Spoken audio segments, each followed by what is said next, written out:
The man who revolutionized fashion, sports, the shoes you may be wearing right now. I know he is. Phil Knight, the co-founder and chairman of Nike. His new memoir, Shoe Dog, a memoir by the creator of Nike. He tells the story of his rise to the top, and he's back with us here right now. Always great to be in your presence, Phil. Thank you very much. My agent said, which morning show do you want to be on? And I said, you mean other than Robin Roberts? Oh, bless your heart. Bless your heart. I appreciate that. Thanks for having me back. I'm telling you, I read it from start to finish. It's like reading a novel. It's absolutely beautifully written, and I love how you really take us back. Other people have written books about Nike.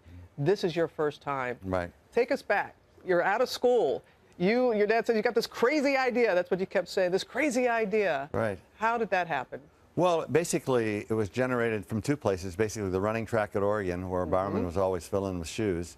And then at Stanford Business School, I took an entrepreneurship class where I wrote about, you know, the track shoe industry and how to break into it. And so the two ideas kept growing, and then finally I went to my father and said, I need to pursue this a bit.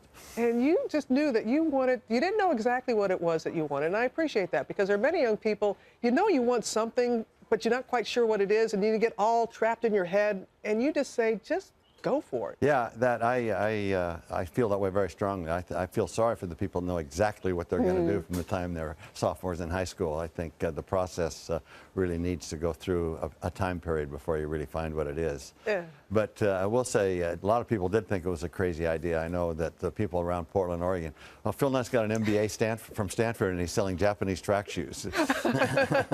But you said you wanted to have fun. Yes. That's one thing that you knew that you wanted to do. Right. Well, I, not unlike yourself, you know, wanted to be a professional athlete, but I was not that good, so I wanted to find a way to stay involved in sports. And this was a way of doing it. And you were just relentless in how you went about it.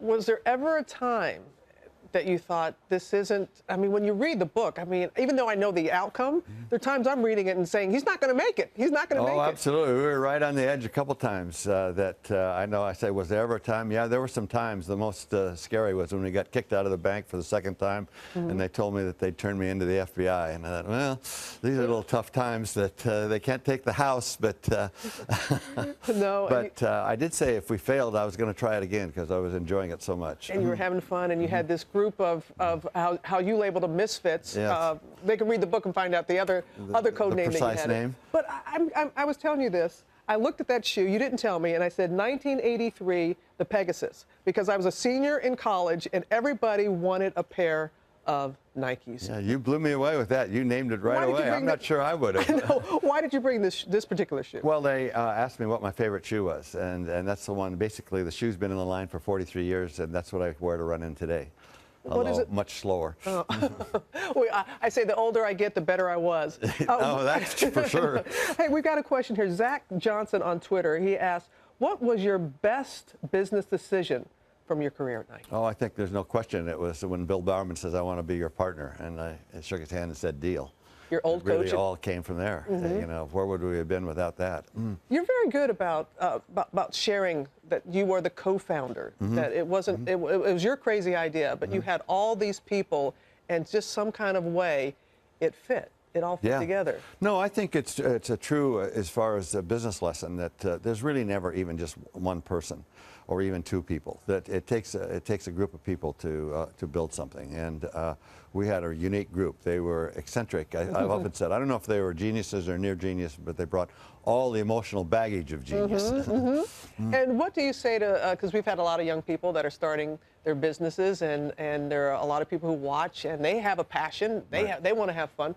What do you say to a young or any entrepreneur? Well, I think there's a couple things that if you're going to be an entrepreneur, you better be prepared for long hours and a lot of dark moments. And I guess that's one thing that's shown in the book. And I think you really have to have a passion about it, and you have to have a reason to succeed. You can't. It isn't to be just something that you want to be. That you have to have a niche and a passion. You need those two things. And you also are one of the most generous people that I know. $1 billion the last time that you were here, the OHSU Knight Cancer Institute. How's that going? Well, fabulously. They just got a new executive director to come in and run the new program, and he fits right in with Brian Drucker. He's a genius himself, and the program is going to produce a lot of results. I love how you say you want to give it away. You've made a lot of money, sure. and you want to give away and make Sure. life better for others. It's a blessing that I'm able to do it. It's a blessing to have you here. I love the shoes that you have on. So what are you running now these days? I'm still running the Pegasus, but I wear the Air Max for my these are my dress shoes. And the new CEO of Yeah, Mark Parker. Mark, yes, Yeah. exactly. Yeah, he designed that shoe. That's right. Yeah, so what happened to him?